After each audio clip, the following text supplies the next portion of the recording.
The next R is the word responsibility. It's one thing to know your role, know your purpose, but you must know your responsibility. What do I mean?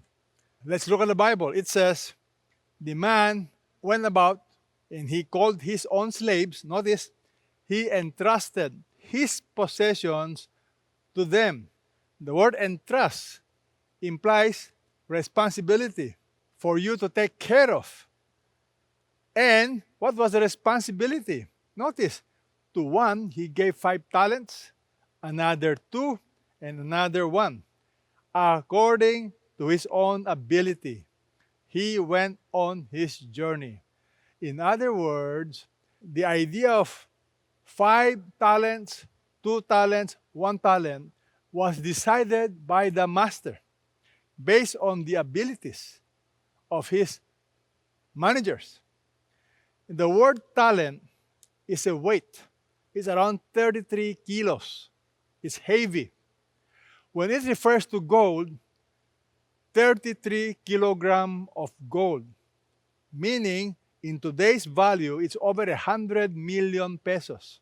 If it is a talent of silver, it simply means around 2 million pesos. Either gold or silver, I want you to notice something. What was entrusted to the managers, what was entrusted to the slaves, were something very precious. In other words, it is not a small amount of money. 100 million peso or 2 million peso. It is something very important. So you have a responsibility. What is the meaning of the word manager?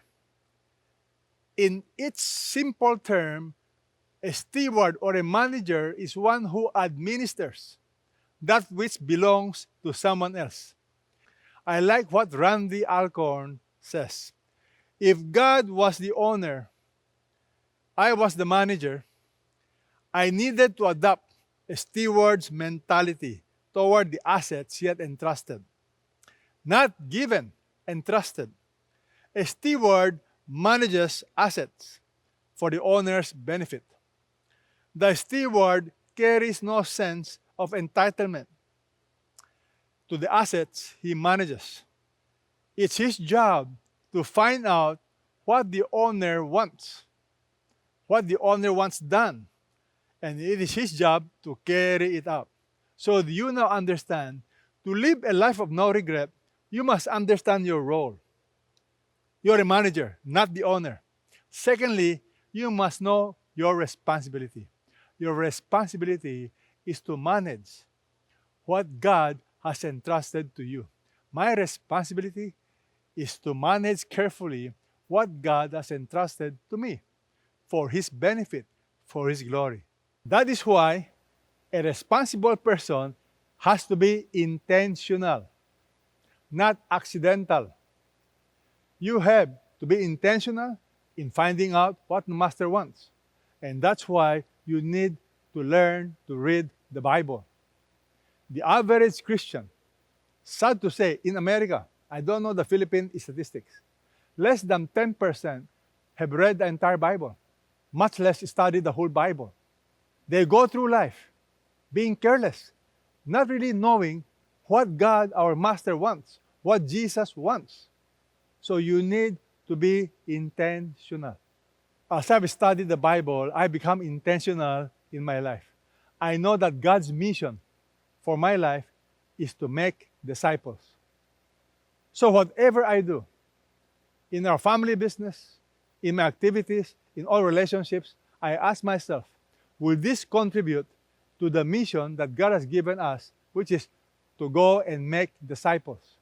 So everything I do is in line with God's purpose for my life.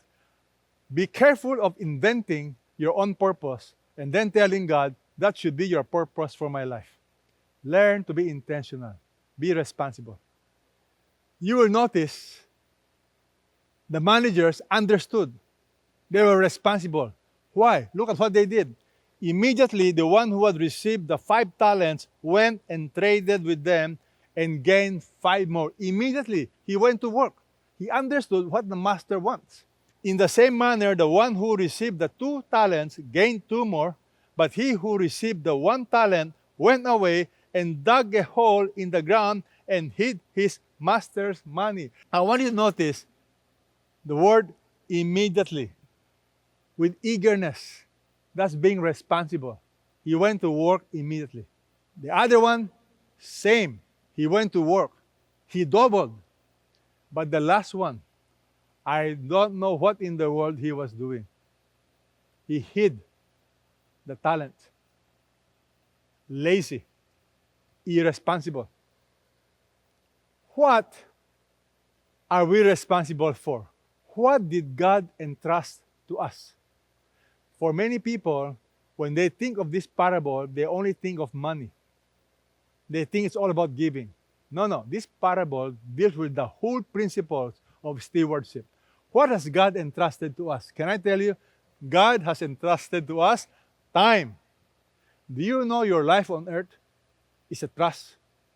The amount of time you have on earth is God's gift, is God's trust to us.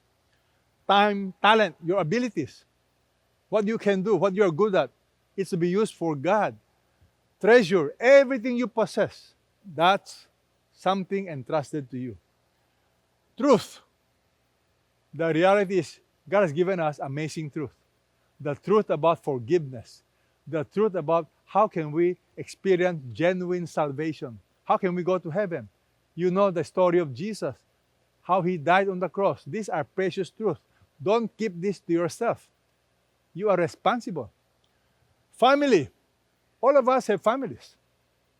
What are you doing about the family God has entrusted to you? Influence. All of us have influence. Relationships. Platforms.